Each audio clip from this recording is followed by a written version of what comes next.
√3x² plus 10x plus 7√3, इसके zeros find करना है, मतलब पहले इसे =0 लिखना है। अब हम इसे सॉल्व करेंगे स्प्लिटिंग द मिडल टर्म से। तो स्प्लिटिंग द मिडल टर्म करने के लिए सबसे पहले हमें करना होता है x² का कोएफिशिएंट जो है √3, उसे मल्टीप्लाई करना है 7√3 के साथ। तो √3 इंटू 7√3 ये आएगा 7 इंटू 3, क्योंकि √3 इंटू √3 होता है 3, 7 3 आएगा 21। तो ये वैल्यू मिली हमें +21। अब +21 के दो फैक्टर्स फाइंड करने कि जिनकी एडिशन 10 आती है। तो वो दो फैक्टर्स हैं +7 +3। इसका मतलब ये है कि दो नंबर्स का मल्टीप्लिकेशन आता है +21 एंड एडिशन आता है +10, और ऐसे दो नंबर्स है +7 एंड +3।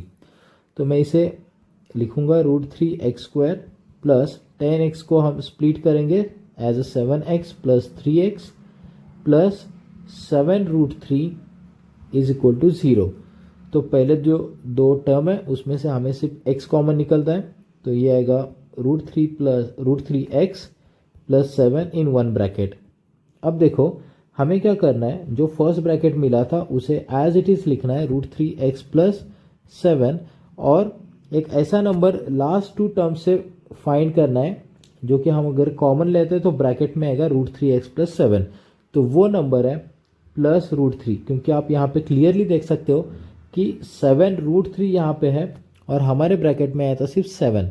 तो अगर हम √3 को कॉमन लेते हैं तो ब्रैकेट में मिलेगा √3x plus 7 and this is equal to 0। जो हमारा यहाँ पे सेम ब्रैकेट है उसे एक बार लिखो √3x प्लस 7, और जो दो टर्म्स हमने यहाँ पे कॉमन लिए थे that is x and plus √3, उसे अनदर ब्रैकेट में लिखना है। तो ये आएगा x plus √3 is equal to 0। अब इसके बाद आप डायरेक्टली लिख सकते हो √3x plus 7 is equal to 0 और x plus √3 is equal to 0। Therefore we can write √3x is equal to -7 and x is equal to -7 by √3। तो ये हमें x की फर्स्ट वैल्यू मिली, जिसे हम बोल सकते हैं कि this is first zero of this polynomial और first root of this polynomial और first solution of this polynomial, और x is equal to -√3। Therefore we have two zeros of this polynomial as -7 by √3 and -√3।